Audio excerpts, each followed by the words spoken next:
You know that feeling when you're about to send a text and your heart just starts pounding? Or your boss asks for a quick chat and your stomach drops like you're in trouble.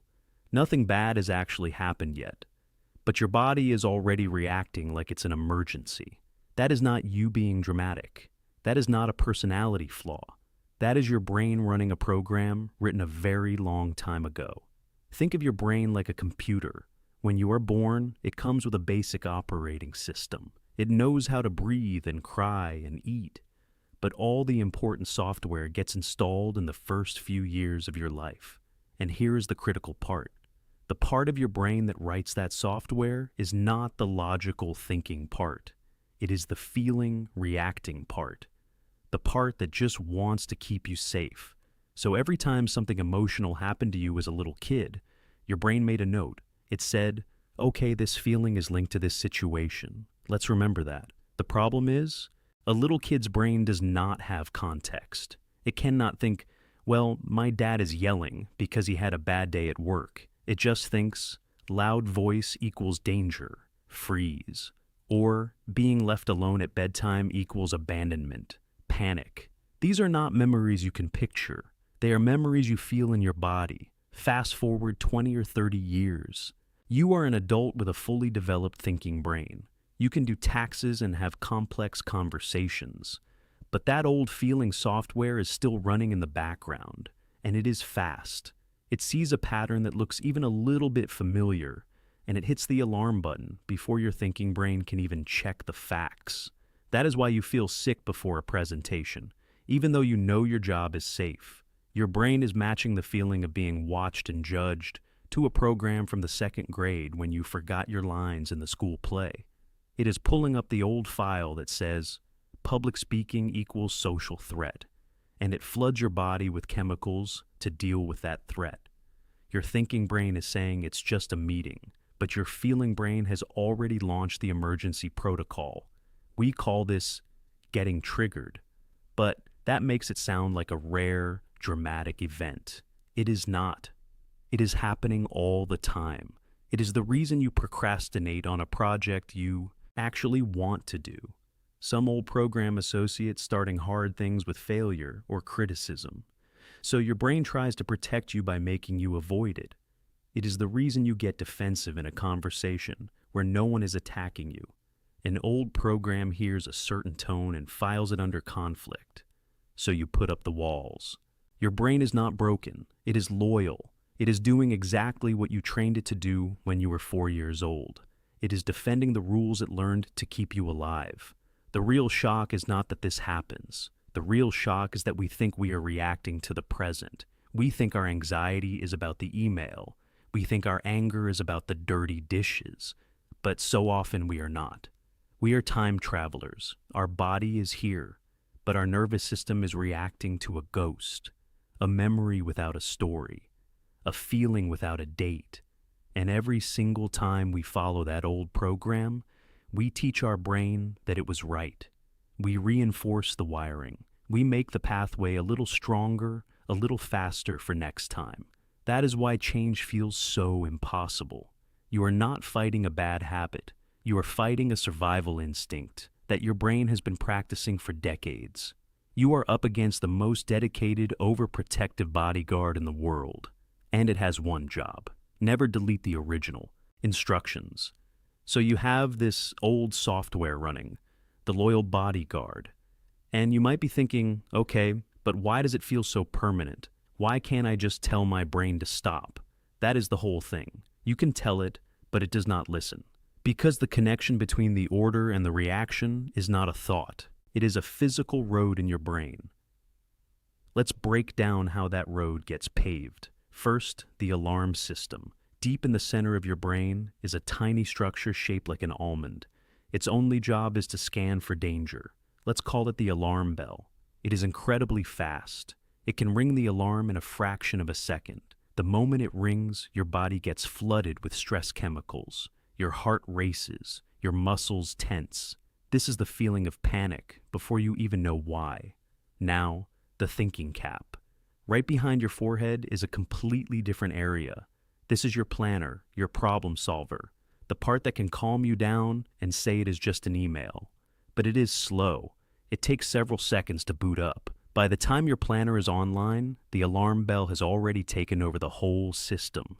This is why you snap and then regret it. The alarm reacted. The planner showed up late to the meeting. But here's where it gets really interesting. That alarm bell learned what to fear from the data it collected when you were small. And it stored that data in a very specific way. Imagine your childhood memories are like books in a library. The thinking, story-based memories are on the shelves. You can pull them out and read them. I remember my 5th birthday party. But the feeling-based memories, the ones from your alarm bell, are not on shelves. They are in the basement, in a locked filing cabinet, with no labels. You cannot just go read the file. You can only feel it when it gets triggered. A smell, a tone of voice, a certain kind of silence. These are the keys that unlock that cabinet. And when it opens, you do not get a story. You just get the old feeling, full force. This is why you can't reason your way out of a triggered feeling. You are trying to use the library shelves to find something that is only in the basement. It does not work. Now, every single time that happens, your brain does something remarkable. It makes the road stronger. There is a simple rule in your nervous system. Cells that fire together, wire together. If you keep taking the same mental path, your brain paves it. It adds a kind of biological insulation to the wires. This makes the signal travel faster and easier next time. Think of it like a path through a field of tall grass. The first time you walk it, it is hard. You have to push through. The 10th time, there is a clear trail. The 100th time, it is a dirt road. You are not even choosing to walk there anymore. Your feet just follow the path of least resistance. That is your instinct, your gut reaction. It is not magic. It is just the most paved road in your brain, the one you have walked 1,000 times since you were a kid. This is the reinforcement loop. A present cue unlocks an old feeling. You react from that old feeling, and that reaction paves the road a little more, making it even easier to trigger next time. This is why bad habits feel impossible, and good habits feel so hard. You are not fighting a desire. You are literally fighting the paved roads in your own head, trying to blaze a new trail through thick grass while your brain keeps pulling you back to the superhighway. The highway of scrolling when you were lonely. The highway of junk food when you were stressed. The highway of shutting down during conflict. Those are not moral failures. They are just the most well-traveled roads, the paths your brain built to survive a world that does not even exist anymore, and it defends those roads. Because to your brain, changing the road is a threat. The unknown is always a threat. So even when you want to change, a part of you is terrified. That is not you being weak. That is your alarm bell doing its job, screaming that the new path is dangerous, because it is not the old, familiar, safe-feeling road. This loop feels like a trap, and, in a way, it is. But the trap has a back door. The very mechanism that locked the program in place is also the key to changing it, because those paved roads are not made of cement. They are made of living tissue, and living tissue can change. So the road can change. The living tissue can adapt. But how? You do not need to find the old memory. You do not need to relive your childhood. That is the biggest relief. The work happens right now, in the present moment, when the old program gets triggered. Remember the locked filing cabinet in the basement? The one that holds the old feeling? The only time you can change what is in that file is when it is open, when the feeling is alive in you, when your heart is pounding from a critical email, when you feel that familiar freeze before a social event. That is not a problem to avoid. That is the open file. That is your chance. Here is the mechanism. When an old feeling is triggered, the memory becomes flexible for a short time, like clay that has been warmed up. It is open to being reshaped. This is the window. And you have a tool you did not have as a child. Your fully developed thinking brain, your planner. Your job is not to fight the feeling. Fighting it just slams the file shut.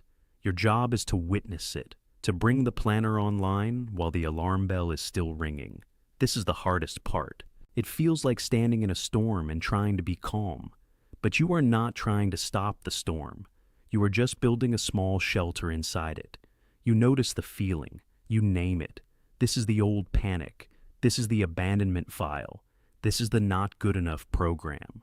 You are not the feeling. You are the one noticing the feeling. That simple shift changes everything, because now two things are happening at once. The old alarm is ringing, and the new calm observer is present. Your brain has to reconcile this. It has to update the file. The old file says the situation equals danger, but your present safe experience is proving otherwise. You are safe at your desk. You are safe in this room. You are an adult now. Each time you do this, you pair the old cue with a new, safe outcome. You walk the new path through the grass. It is slow at first. You will get pulled back to the highway. That is normal. But every single time you notice a name, you pave the new road a little more. You are not deleting the old one. You are building a better alternative, a detour around the panic, a side path around the shame. This is what rewiring actually means. It is the physical process of building new connections between your alarm bell and your planner, adding a new option to the menu. The old reaction will always be there. But it does not have to be the only choice. Let's make it practical. You are about to eat junk food when you are not hungry. The old feeling of emptiness is triggered. Pause for 5 seconds. Just notice. Say to yourself, this is the old comfort file. I feel it. Then take one breath. In that space, you might still eat the food. That is okay. But you have inserted a moment of choice. You have warmed the clay. Next time, the pause might be 6 seconds. The time after that, you might drink a glass of water instead. You are not fighting the craving.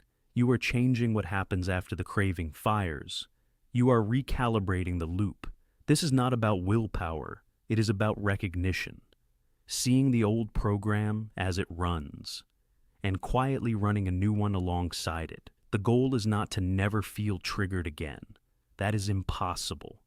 The goal is to shorten the time between the trigger and your conscious choice. To hear the alarm bell, and then, a second later, hear your own calm voice saying, I hear you. We are safe. This is how you update the software, not with a massive overhaul, with tiny, repeated edits. In the moments you used to hate, the anxiety before the meeting, the frustration in traffic, the urge to scroll, those are not failures. They are opportunities. They are the open files. Your childhood brain saved those feelings without context. Your adult brain gets to provide the context now. I am nervous and I am capable. I am frustrated and I am safe. I am lonely and I can sit with this. That is the recalibration. You are giving the old feeling a new story, a true story about who you are now. This changes your identity. You stop seeing yourself as someone with broken reactions. You start seeing yourself as someone with a very loyal, slightly outdated internal guardian. And you are now its wise, calm director. You have the manual. You understand the system. The past built the roads. But you get to decide which ones you travel today. The final feeling is not excitement. It is quiet clarity. The relief of knowing what is actually happening inside you, and exactly where to put your attention, not on fighting the past, on meeting it with curiosity, in the present, and building the new path from there.